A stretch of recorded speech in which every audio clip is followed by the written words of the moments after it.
They arrived silently, bred explosively, and now control over 70% of the biomass in some of America's greatest rivers. Asian carp have caused an estimated $8 billion in ecological damage across 23 states, disrupted multi-billion-dollar fishing industries, and threatened the $50 billion Great Lakes economy. Yet in the last 5 years, something remarkable happened. The most hated fish in America transformed into one of the fastest-growing commodities in the seafood market, generating a $10 billion industry that stretches from the Mississippi River to dinner tables in China, Europe, and increasingly, American homes. This is the story of how an ecological nightmare became an economic opportunity, and why the solution to an invasive species crisis might be eating our way out of it. If you're here for deep investigations into the systems that shape our world, you're in the right place. America's most unwanted fish, how the Asian carp just became a $10 billion industry. The story begins not with a catastrophe, but with good intentions and the quiet confidence of mid-20th century American engineering. In the 1960s and 70s, aquaculture facilities across the American South faced a persistent problem. Catfish farms, designed to feed a growing nation, struggled with cloudy water thick with algae and excessive plant growth. The ponds needed natural filtration, something that could consume the microscopic threats choking production without competing with the valuable catfish themselves. The solution arrived from across the Pacific. 4 species of Asian carp, silver carp, bighead carp, grass carp, and black carp, had been used in Chinese aquaculture for over 1,000 years. These fish were nature's vacuum cleaners, capable of consuming their body weight in plankton, algae, and organic matter daily. Bighead carp filtered zooplankton, silver carp consumed phytoplankton, grass carp devoured aquatic vegetation, black carp crushed mollusks. Together, they represented a biological workforce that required no mechanical energy, no chemical treatments, just the endless appetite evolution had refined over millennia. The first imports arrived at research stations in Arkansas and Alabama. Controlled trials showed remarkable results. Water clarity improved dramatically. Algae blooms diminished. The carp reproduced quickly, grew faster than almost any freshwater fish in North America, and seemed like the perfect biological tool. Within a decade, Asian carp had been distributed to aquaculture operations, sewage treatment facilities, and even decorative ponds across the southern United States. They were welcome guests, imported problem solvers in a nation that had always believed technology and ingenuity could engineer away natural challenges. But ecosystems are not machines, and biology does not respect human boundaries. The catastrophe unfolded in slow motion, visible only to those paying attention.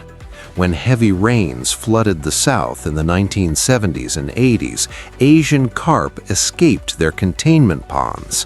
They slipped through damaged levees, overflowed into drainage ditches, and found their way into the arterial system of American waterways. The Mississippi River Basin, one of the largest river systems on Earth, became their highway. These fish, designed by evolution to thrive in the massive, sediment-heavy rivers of China, had discovered an almost identical environment spanning 14 states and draining 40% of the continental United States. Early warnings emerged quietly. Biologists in Louisiana and Mississippi began reporting unusual catches in the 1980s. Commercial fishermen noticed strange, large-bodied fish leaping from the water when boats passed. But these observations remained scattered, anecdotal, buried in regional reports that never reached the federal agencies responsible for invasive species management. The invasive biological beginning had begun, but the response had not.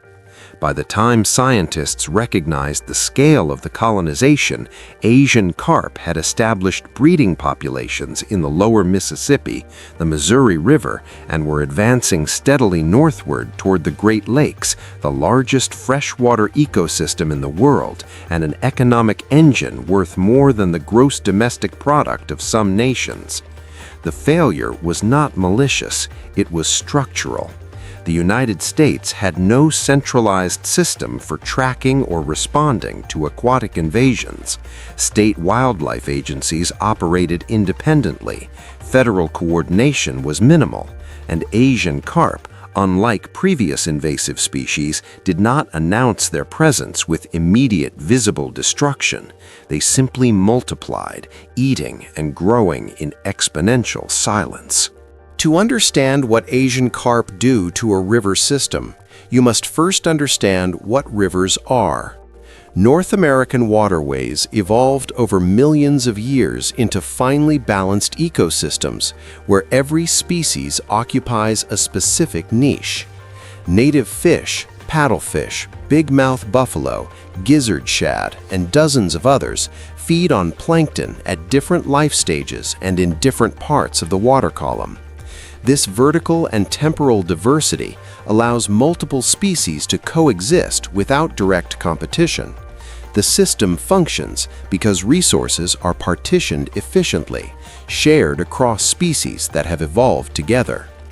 Asian carp obliterate this balance. A single adult silver carp consumes up to 20% of its body weight daily in phytoplankton. A single bighead carp can filter 40 pounds of zooplankton each day. When Asian carp populations explode, and they do explode, they strip rivers of the microscopic organisms that form the base of the aquatic food web. Native fish species that depend on plankton during their juvenile stages find nothing to eat. Paddlefish, ancient filter feeders that have existed unchanged for millions of years, starve in rivers now dominated by carp. Young game fish, bass, walleye, crappie, die in massive numbers because the zooplankton they need to survive has been consumed by an invasive species that can eat faster, reproduce quicker, and tolerate worse conditions than any native competitor. The ecological damage cascades upward. As native fish populations collapse, commercial fisheries built over generations disappear. In the Illinois River, Asian carp now represent over 75% of the total fish biomass. Native species have been reduced to remnant populations clinging to marginal habitats. The river, once home to thriving commercial fisheries harvesting buffalo fish and catfish, has transformed into an almost monoculture ecosystem. Fishermen who worked these waters for decades found their livelihoods vanishing, not because of overfishing or pollution, but because an introduced species had fundamentally rewritten the rules of the river. The economic toll is staggering. The Great Lakes commercial and recreational fishing industry generates $7 billion annually and supports 65,000 jobs. Asian carp have reached the edges of this ecosystem, held back only by electrical barriers in Chicago area canals. If they establish breeding populations in the Great Lakes, projections suggest losses exceeding $4 billion within a decade. Tourism would collapse, property values along shorelines would plummet, beaches fouled by dead carp would close. The ecological and economic identity of an entire region would change permanently. But the physical damage extends beyond fish populations. Silver carp possess a unique defensive behavior. When startled by boat engines or loud noises, they leap from the water in explosive bursts, sometimes jumping 10 feet into the air. This is not a curiosity, it is a hazard. Boaters on the Mississippi and Illinois rivers report being struck by airborne carp weighing up to 40 pounds, traveling at speeds sufficient to break bones, knock people unconscious, and cause serious injuries. Water skiing, recreational boating, and river tourism have become dangerous in areas with dense carp populations.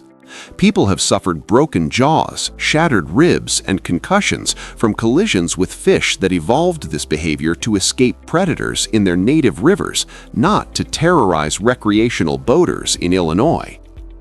Infrastructure faces assault as well. Asian carp congregate near dams, locks, and other barriers in enormous numbers. Their sheer biomass clogs intake systems for power plants, water treatment facilities, and irrigation networks. Maintenance costs soar as engineers struggle to keep systems operational against biological forces they were never designed to handle. The fish themselves create dead zones, areas where oxygen levels plummet because decomposing carp consume dissolved oxygen faster than it can be replenished. Yet embedded within this catastrophe is a paradox that reshaped the entire response to Asian carp. These fish, despite being ecological nightmares, possess characteristics that make them extraordinarily valuable as a food source. Asian carp grow faster than almost any fish in North America, reaching marketable size in just 2 to 3 years. They convert feed, or in the wild, plankton, into body mass with remarkable efficiency. They tolerate poor water quality, low oxygen, and high turbidity, conditions that stress or kill native species. They reproduce prolifically, with females capable of producing over 1 million eggs annually. More importantly, Asian carp are surprisingly clean.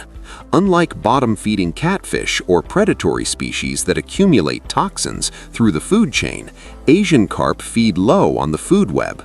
They consume plankton and plant matter, which means they bioaccumulate far fewer heavy metals, PCBs, and other contaminants. Tests conducted by the Illinois Natural History Survey found that Asian carp from the Mississippi River Basin had mercury levels significantly lower than walleye, bass, and catfish from the same waters. For a seafood industry increasingly concerned about contamination and sustainability, this was a revelation. The nutritional profile is equally impressive. Asian carp are high in protein, omega-3 fatty acids, and essential vitamins, while being low in fat and calories. A 4-ounce serving of silver carp contains 23 grams of protein, comparable to salmon, with a fraction of the environmental footprint. In a world facing protein scarcity, overfished oceans, and growing demand for sustainable food sources, Asian carp represent an abundant, fast-reproducing, relatively clean protein that exists in massive quantities and desperately needs to be removed from American waterways anyway. This convergence of ecological necessity and economic potential created the foundation for an industry that did not exist 15 years ago. The question was no longer whether Asian carp could be valuable, but whether Americans could overcome decades of perception that labeled them as trash fish, inedible invaders that belonged nowhere near a dinner plate. Harvesting Asian carp is not fishing. It is industrial-scale combat against an enemy that outnumbers you, outbreeds you, and occupies every stretch of river you need to control. The operations that now pull millions of pounds of carp from American rivers every year represent some of the most intensive commercial fishing conducted in fresh water anywhere in the world. The primary method is seine netting, a technique refined over centuries but adapted to the unique challenges of carp-infested rivers. Commercial crews deploy massive nets, some stretching over 1,000 feet long and 30 feet deep across river channels. Boats work in coordinated pairs, encircling entire sections of river in sweeping arcs designed to trap everything in their path. The nets are pulled tight, compressing hundreds or thousands of carp into concentrated masses that thrash and leap in desperate attempts to escape. Crew members work with mechanical winches and hydraulic systems to haul the nets aboard, often pulling loads exceeding 10,000 pounds in a single set. The work is brutal. Crews operate in all weather, navigating rivers at night when carp feeding activity peaks. The fish do not surrender quietly. Silver carp launch themselves at boats, at crew members, at anything that moves. Workers wear protective gear, helmets, face shields, body armor, not to guard against human threats, but to avoid being knocked unconscious by a 40-pound fish moving at terminal velocity. Broken noses, black eyes, and cracked ribs are occupational hazards in an industry that treats wildlife removal like maritime warfare. The most productive operations target bottlenecks where carp concentrate. Lock and dam systems, river confluences, and narrow channels become killing fields where commercial crews can intercept migrating carp in staggering numbers. During peak harvest season, a single crew operating in the Illinois River can pull 30,000 pounds of carp in a single night. Some operations deploy multiple boats, multiple crews, working in coordinated sweeps that clear miles of river in systematic campaigns designed to reduce population density before carp can spawn. But traditional netting is only part of the arsenal. Electro-fishing boats patrol rivers, emitting pulsed electrical currents that stun fish temporarily, causing them to float to the surface where they can be scooped up with nets. This method is more selective, allowing crews to target specific areas or species, but it is also slower and more expensive. It works best in shallow water or areas where carp are dispersed, complementing rather than replacing seine netting. Some harvesting operations have adopted techniques borrowed from oceanic fishing. Purse seines, massive circular nets deployed from boats and drawn tight like a drawstring bag, trap entire schools of carp in open water. Trawling systems drag weighted nets along river bottoms, scooping up carp and anything else in their path. These methods are controversial, criticized for bycatch and habitat damage, but they are effective. In rivers where Asian carp dominate 90% of the biomass, collateral damage to native species is a calculated risk weighed against the larger goal of population control. The logistics are staggering. Harvesting crews coordinate with processing facilities operating on tight schedules. Carp, unlike some fish, degrade quickly after death. They must be iced immediately, transported within hours, and processed within 24 to 48 hours to maintain quality. This means harvest operations function as supply chains, not just fishing expeditions. Refrigerated trucks wait at river landings. Processing plants schedule shifts around anticipated catch volumes. The entire system operates with the precision of industrial agriculture, not the independence of traditional fishing. The scale has grown exponentially. In 2010, commercial harvesting of Asian carp in the Mississippi River Basin totaled roughly 15 million pounds annually. By 2023, that number exceeded 70 million pounds, and projections suggest it could reach 150 million pounds by 2025. This is not sustainable fishing. This is resource extraction, a deliberate campaign to remove as much biomass as possible from rivers where Asian carp are the dominant species. The more that can be harvested, the better for the ecosystem, and increasingly, the more profitable for the industry. Some states have introduced bounty programs, paying commercial fishermen by the pound to remove carp. Illinois launched a system offering cash payments per fish, incentivizing removal even when market prices are low. The economics are simple. Make carp more valuable dead than alive, and the free market will mobilize to eradicate them. This is capitalism deployed as ecological warfare, turning profit motive into conservation strategy. Yet challenges remain. Harvesting is expensive, labor-intensive, and dangerous.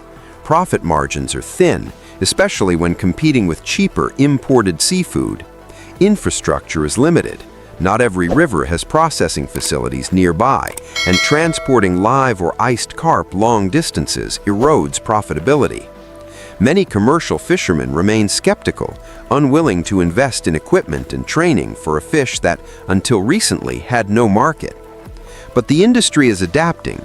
New technologies are emerging. Underwater drones map carp populations in real time. Acoustic monitoring systems track spawning events, allowing crews to intercept carp before they reproduce. Automated processing equipment reduces labor costs and increases throughput. Harvesting Asian carp is becoming less like traditional fishing and more like precision agriculture, data-driven, mechanized, and optimized for maximum efficiency. The transformation is incomplete, but the trajectory is clear. What began as ad hoc removal efforts by frustrated fishermen and conservationists has evolved into a coordinated industrial operation, pulling tens of millions of pounds of fish from American rivers every year. The question is no longer whether Asian carp can be harvested at scale. The question is what happens to them next. The fish arrive at processing facilities in refrigerated trucks, packed in ice, still smelling of river water and algae. What happens over the next few hours determines whether Asian carp becomes food, fertilizer, or waste. The factories that transform invasive species into marketable products are the economic engine driving the entire industry, and they represent some of the most advanced seafood processing operations in North America. The first step is sorting and grading.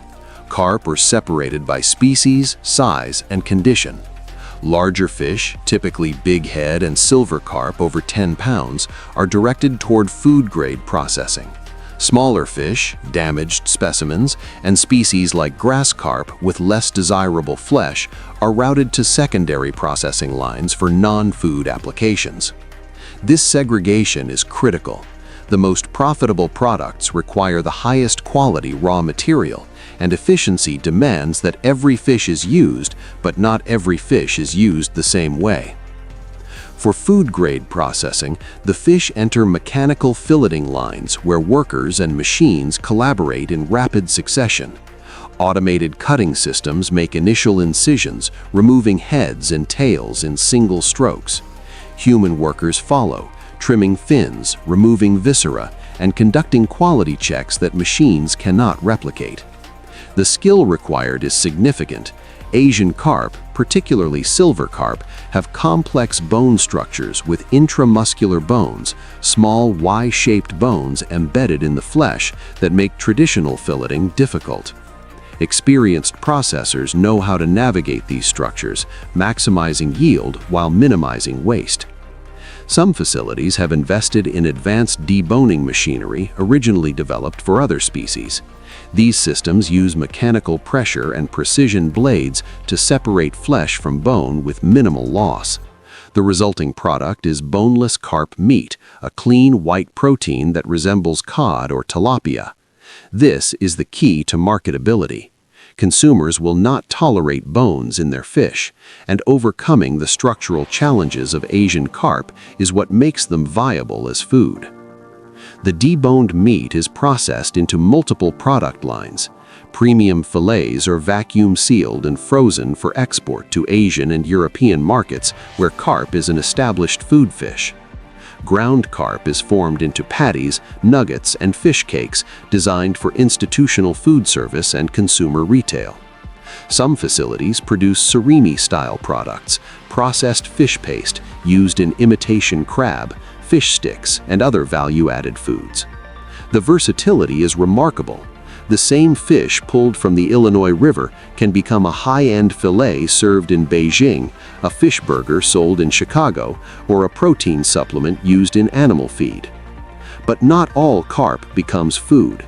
Lower-grade fish and processing waste, heads, bones, guts, organs, enter secondary processing streams where profitability depends on extracting value from what would otherwise be discarded. The most established market is fish meal and fish oil. Carp are cooked, pressed to extract oils, and dried into protein-rich meal used in aquaculture feed, pet food, and agricultural supplements. The irony is deliberate. Asian carp, originally imported to clean aquaculture ponds, are now harvested to feed farmed fish in those same ponds. The industry has closed the loop, turning an invasive species into a resource for the very system it once threatened. Fish hydrolysate, a liquid protein concentrate made from enzymatic breakdown of fish tissue, is another growing market. Hydrolysate is used in organic fertilizers, animal feed additives, and even cosmetics. It is a high-value product derived from waste streams that once went to landfills. Some facilities are experimenting with even more advanced applications. Collagen extracted from carp skin is being tested for use in medical devices and nutritional supplements. Fish bones are processed into calcium supplements. Every part of the fish is monetized, waste transformed into profit through industrial ingenuity. The economics are compelling. A 10-pound silver carp purchased from a commercial fisherman for 50 cents per pound costs $5.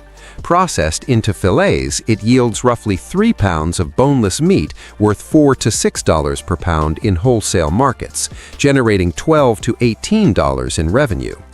Processing waste produces an additional pound of fish meal worth $1 and small quantities of oil and hydrolysate adding another $1 or $2. Even with labor, energy, and overhead, profit margins are positive, and they improve as scale increases and technology advances. The export market is critical to profitability. Asian carp are not trash fish globally. In China, bighead carp and silver carp are prized species, central to traditional dishes and valued for their flavor and texture. Chinese importers pay premium prices for high-quality frozen carp from American processors. The same fish Americans view as invasive pests sell in Chinese markets for prices comparable to domestic seafood. This perception gap is the foundation of the export industry. America's ecological disaster is Asia's imported protein. But infrastructure limitations remain.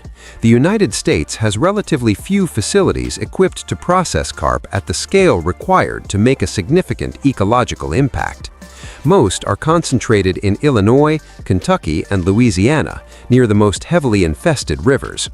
Expanding capacity requires capital investment, and investors remain cautious. The market for Asian carp is growing, but it is not yet stable enough to justify the hundreds of millions of dollars needed to build processing facilities across the Mississippi River basin. Labor is another challenge. Fish processing is difficult, unpleasant work. Facilities struggle to maintain staffing in an economy where workers have options. Automation helps, but it cannot replace human judgment and dexterity entirely. Some facilities have partnered with workforce development programs, training workers specifically for carp processing and offering wages above minimum to retain skilled labor. The industry is creating jobs, thousands of them, but the work is hard and the margins are thin. Despite these obstacles, processing capacity is expanding. New facilities are under construction. Existing plants are upgrading equipment. Investors, both private and public, are recognizing that Asian carp processing is not a niche industry, but a scalable operation with growth potential.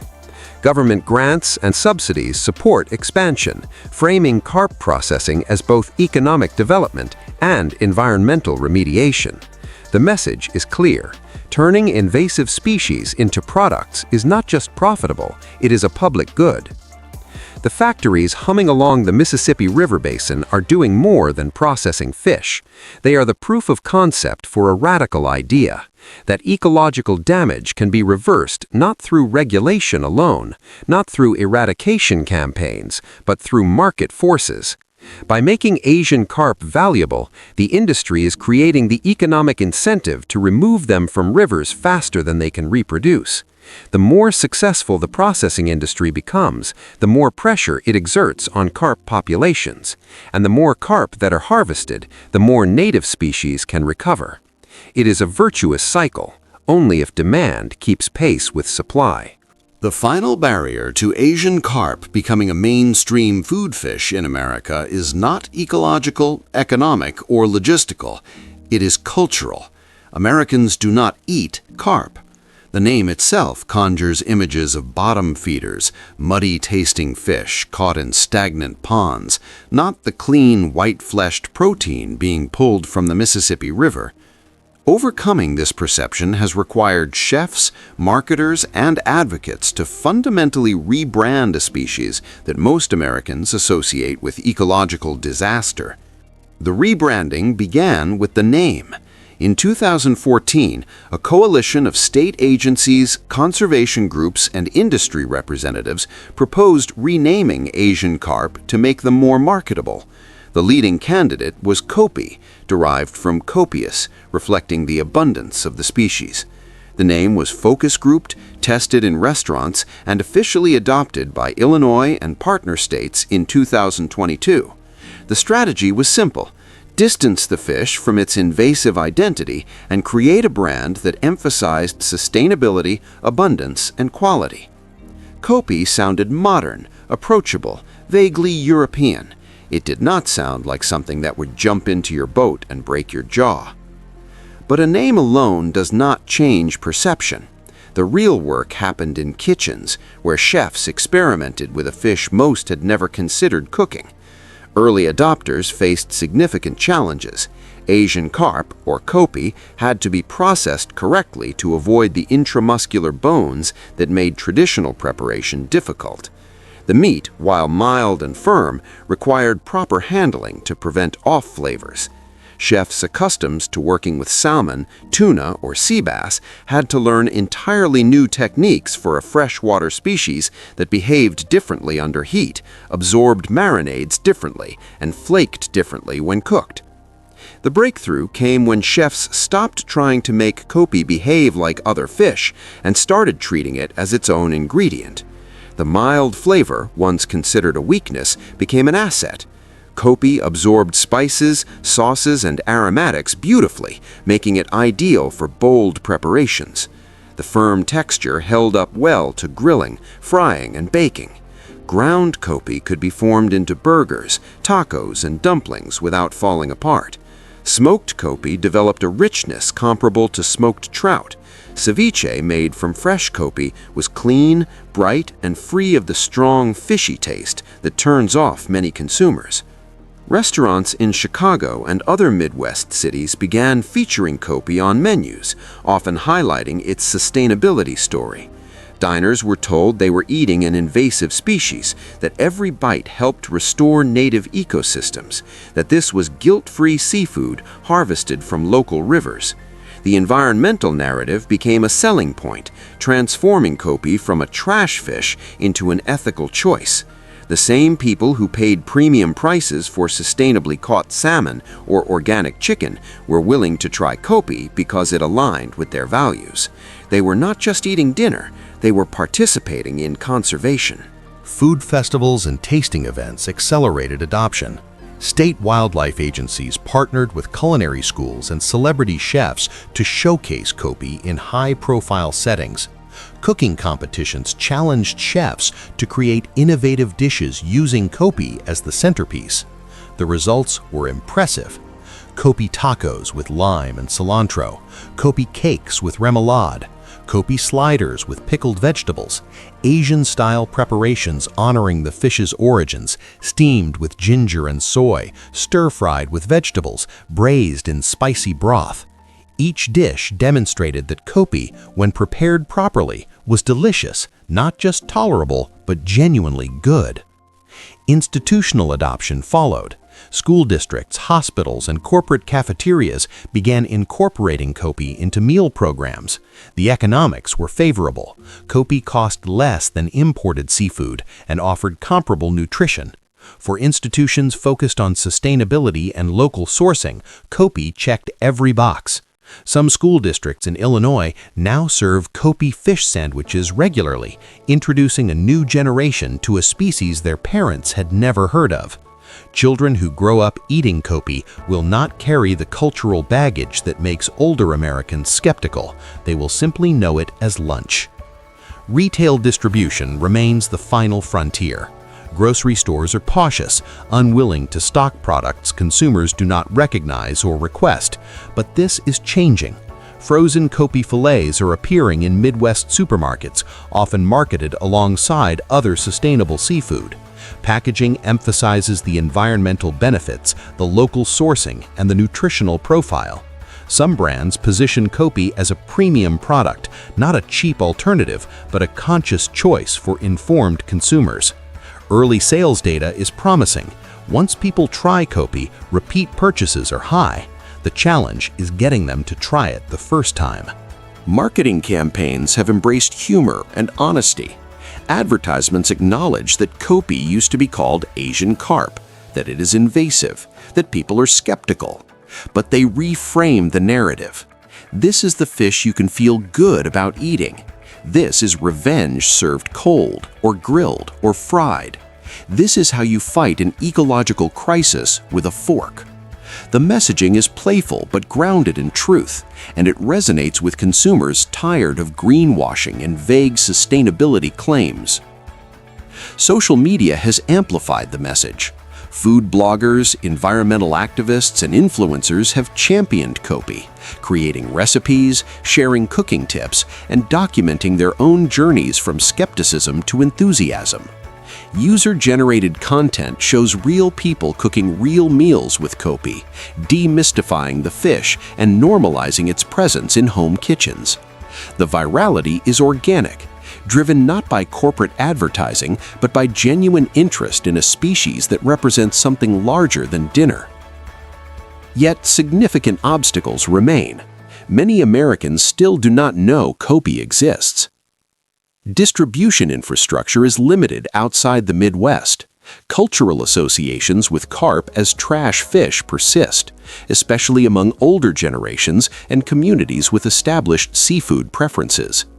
Competing with cheap imported seafood is difficult when consumers prioritize price over sustainability. And the reality is that changing food culture takes time, often generations, and copi has been marketed seriously for less than a decade. But momentum is building. Celebrity chefs are featuring copi on television. Restaurants in coastal cities, far from carp-infested rivers, are adding it to menus as a novelty and a statement. Culinary schools are teaching students how to work with copi, ensuring the next generation of chefs views it as a legitimate ingredient. And as climate change, overfishing, and environmental degradation make traditional seafood less sustainable and more expensive, alternatives like copi become not just ethical choices, but practical ones. The transformation of Asian carp from ecological villain to culinary commodity is not complete, but it is undeniable. What was unthinkable 15 years ago, that Americans would willingly eat a fish they once considered inedible, is now reality. The fish that destroyed rivers is being harvested, processed, cooked, and consumed at a scale that would have seemed impossible when the first carp escaped those Arkansas ponds decades ago. The question is no longer whether copi can succeed. The question is whether it can succeed fast enough to make a difference. The Asian carp invasion cost America billions in ecological damage, displaced native species, and threatened the largest freshwater ecosystem on the continent. The response, still unfolding, has turned an environmental catastrophe into a case study in adaptive problem-solving. Instead of fighting biology with technology alone, instead of pouring endless resources into barriers and eradication programs that only slowed the inevitable, the strategy shifted. Make the problem profitable. Create economic incentives so powerful that the free market mobilizes to solve what government alone could not. The $10 billion industry built around Asian carp is proof that this approach can work. Millions of pounds of carp are removed from rivers every year, processed into food and products, exported globally, and increasingly consumed domestically. Native fish populations in heavily harvested areas are beginning to show signs of recovery. Water quality is improving. The ecological balance, while still disrupted, is stabilizing in regions where carp harvesting is most intense. The crisis is not over, but for the first time since the invasion began, there is evidence that human ingenuity can reverse the damage humans caused. Yet the deeper questions remain unanswered. Can harvesting alone control Asian carp populations, or will they adapt, reproduce faster, and outlast even the most aggressive removal efforts? Can the industry scale quickly enough to prevent carp from establishing in the Great Lakes, where the economic and ecological consequences would dwarf everything seen so far? And what happens when the next invasive species arrives? Because there will be a next one, and the one after that. Will the lesson be that turning ecological disasters into commodities is a sustainable strategy, or that it merely delays addressing the root causes of why invasive species succeed in the first place? Asian carp are a symptom, not the disease. They thrive because American waterways are degraded, because native ecosystems lack the resilience to resist invaders, because the systems designed to prevent such catastrophes failed at every level. Harvesting carp treats the symptom brilliantly, but it does not restore the rivers to what they were. It does not undo decades of habitat destruction, pollution, and neglect. It does not prevent the next well-intentioned introduction of a foreign species from spiraling into another crisis. The success of the copi industry is real, but it is not restoration. It is adaptation, learning to live with and profit from a world permanently altered by choices made generations ago. The story of Asian carp is not a story of triumph or defeat. It is a story of consequences, of the long shadows cast by decisions made without full understanding of their implications. It is a story of resilience, of industries and communities finding value in catastrophe. And it is a story still being written, in the rivers where carp still dominate, in the factories where they are transformed, in the kitchens where they are finally, reluctantly being accepted as food. Whether Asian carp will ultimately help restore the ecosystems they destroyed, or simply become another permanent fixture in a fundamentally changed landscape, remains to be seen. But for now, the most hated fish in America has become something no one predicted. A resource, a commodity, a $10 billion answer to a question no one wanted to ask. And perhaps, just perhaps, a reminder that even the worst mistakes can be turned into something useful if you are willing to try.